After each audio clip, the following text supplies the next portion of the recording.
Welcome to the Online Teaching Academy, Ekalaiva, Class 10, Social Science. So far, we have been discussing about the sectors of the Indian economy. In the previous session, you have learnt about the historical changes in the sector and also learnt about the raising importance of sectors in production. And now we are going to step into the new concept, that is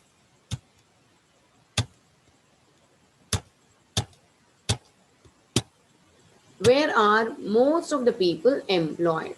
Okay, so here you can see two types of bar graphs. The one is shows about share of sectors in GDP, and another one, bar graph 2, shows share of sector in employment. Okay, so if you look at the first bar graph, that is share of sectors in GDP. So if you look at this one, you can come to know very clearly there was a significant change in the share of the three sectors in the GDP. Okay, so the treasury sectors contribute more percent of GDP to the Indian economy, followed by the secondary sector and then the primary sector. So treasury sector contribute more percent of the GDP. Okay. And look at the next bar graph, that is share of sectors in the employment. Okay, listen here. Look at this one. So as I already told, there was a significant change in the share of three sectors in GDP, but this the similar shift has not taken place in the share of employment. So look at this bar graph, children. So here, the primary sector employs more than half of the people. Okay. And look at the other two sectors too. The secondary and tertiary sectors employ less than half of the people. Okay. But we have to note one thing here. Though the primary sector, the share of the primary sector in GDP has declined, it employ maximum number of people. And we have to analyze one more thing also. So the secondary and tertiary sector employs less than half of people, but it contribute more than that of the primary sector. So it contribute more GDP than the primary sector. So we have to make clearly that we have to make down note down clearly that though the share of the primary sector in GDP has declined, it employs maximum number of people. Okay. So what does it mean? Does it mean the workers in agriculture sectors are not producing as much as they could? It means in agriculture sector, more number of people are working than required. So that is the reason it recruit more maximum number of people. Okay. So let us step into the next topic, that is underemployment. So as I told just now, the agriculture sector employs more than required people, right?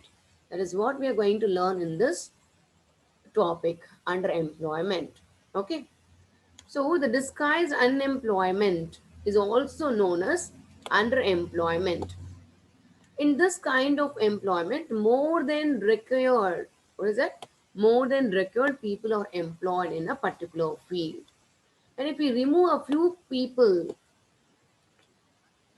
from that activity, the production will not get affected at all. Okay, that is what we call as disguised unemployment. Okay, so listen here, children. What is disguised unemployment? Here, more than required people are employed in a particular activity. If we remove few people from that, the production process will not get affected at all. For example, if we see in the rural areas, the disguised unemployment is commonly found in agricultural activity.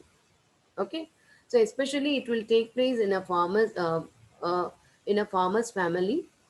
In that, all the members of the family will work on the small farm. Okay, for example, if we take the seven members are there in a family, So all the seven member will be working on that a small patch of land, a small land. If we remove the three people from that field, if we remove three people out of seven, the production process will not be affected at all, because as it is a very small patch of land, only the 2 hectares of land.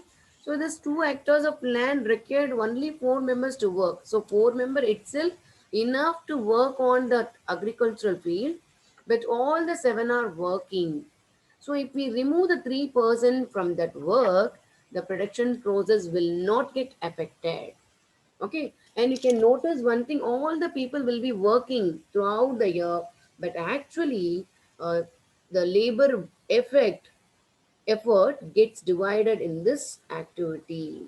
So everyone is doing some sort of work, but no one is fully employed. So people are working less to their potential in the disguised unemployment. And also, this disguised unemployment is hidden.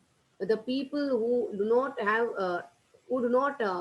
have job. Okay, so this disguised unemployment is also hides the percentage of unemployment category in India, and hence it is also called as disguised unemployment.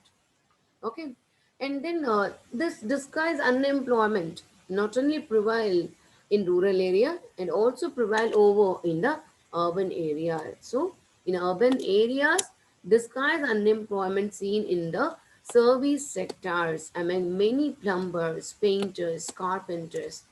So these plumbers, painters, carpenters, no, they do not find a job on daily base. Okay, so they do not find job on daily base.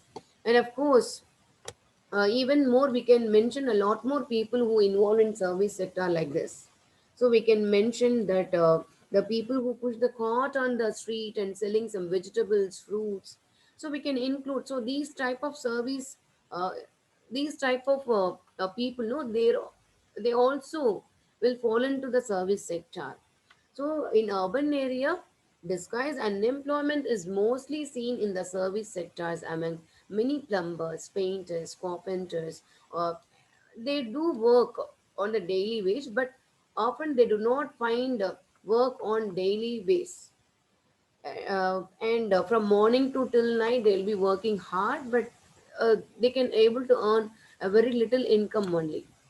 And even though they earn very little income, they are involving, they are doing the job because there was no way for them to go and work in the uh, no way for them to go and work. Okay, so there is no other opportunities for them to get work in the other field. Okay, so they will do odd jobs whenever they require. So this is what about the underemployment children. Okay, so underemployment, it is prevailed over both in rural and urban area. In urban area, it will prevail over among the in the sectors like service sectors among many peoples like plumbers, painters, and carpenters. In rural area, this underemployment is prevailed over in the agricultural family. Okay, so just now we learnt about there are more and more people who are in underemployment in the agricultural activity, and of course we find some of the people who do not have job at all. So in this way, how can we create more jobs for those people? So, how to create more employment? That is what we are going to look at now. So, how to create more employment in rural area, and also we are going to learn about the urban area. So, first of all, we'll concentrate in the rural areas. So, how to create more employment in opportunities in the rural area. So, first of all, uh, if the government focused on constructing of new dams and canals, so in this canals means the people who are in the rural area, they can able to get employment in this construction activity. And also this one is not beneficial for getting employment, and also it is beneficial for the farmers to irrigate their land. Okay, so two way it is beneficial for them. So one is the people who are there in the rural area, they can get employment in construction works of dams and canals, and also the farmers can able to irrigate the land easily. Okay, and then the next one, if government invest some money in the transportation and storage of crops means, uh, additionally they can create more employment, because investing money on transportation means it will provide the employment opportunity for the people who involved in trading activity, and more and more drivers can be uh, recruit in this area, and of course they can provide employment opportunity in the storage of storaging centers also. Okay, and then the next one, promote and locate industries in semi rural areas. So of course it can be done by the government. So government can promote and locate the industries in semi rural areas, so that what happened, the government can also set up the dal mill. So the farmer who harvested their crop, they can do some processing in the doll mill, and they can sell the product in the cities. Okay, and at the same time, what can be done by the government means, the government also can open the cold storage centers, so that the farmers can store their crops, the potatoes and onions and some tomatoes. So they can store their crops in the cold storage centers, and whenever the prices increases for the product, they can sell it in the market, and then they can earn good profit. And then the next one, in the village near the forest area, they can establish the honey collection centers, so that the farmers, whenever they're free, they can collect the wild honey and can sell it in the honey collection centers. So in this way, the government can create more employment opportunity, and also set up industries that process the vegetables and the agricultural produce. Yes, of course, the government can set up the industries that process the vegetables and the agriculture produce, like potatoes, sweet potatoes, rice, wheat, tomato, fruits. So this can be sold in outside in the market. Okay, so these are all the opportunities. So these are all the ways where we can, through this, the government can create more employment opportunity in rural area. And now we are going to learn the additional information. Okay, so in India we have 60% of population who belongs to the age group of uh, 5 to 50 5 to 29 years children. So in this age group, only 52% of the children are getting education, so the rest of them, they are not. So if we improve this educational institution, if these children are to attend the school, we need to recruit more teachers and more other staffs. So in this way, the government can recruit more teachers and other staffs, so that nearly 20 lakhs of jobs can be created in education sector alone. And in similar way, if the government focused on the health situation of our country, of course, a lot of doctors and nurses and other healthcare people may be recruited. Okay, so if a government focus on these areas, the new jobs can be created in the education field and also in the health field. Okay, and then we are just moving on to the next one, how to create employment opportunity in the urban areas. Of course, the rapid industrialization offers a good employment opportunity for the people who are there in the urban area. And then tourism can be developed by the government. So if tourism is developed means, even the 35 lakhs new 35 lakhs of new jobs can be created in the field of tourism, and then setting up new services like IT. Okay, so even the if government focus to improve the regional craft and the new service like IT means, the more and more people can get employment in the urban area. So all these ways, through all these ways, the government can create more employment opportunity in rural and also in urban area. But uh, all these measures what we discuss now, no, it will take more days for implementation. So it is a long process to implement all these things. But we need to find out a short method to give employment to the people. So for that, government focused on, and then it implemented a law known as right to work. Okay, so this right to work is also called as Mahatma Gandhi National Rural Employment Guarantee Act 2005, because it is enacted in the year 2005. So, what are the provision of this Mahatma Gandhi National Rural Employment Guarantee Act?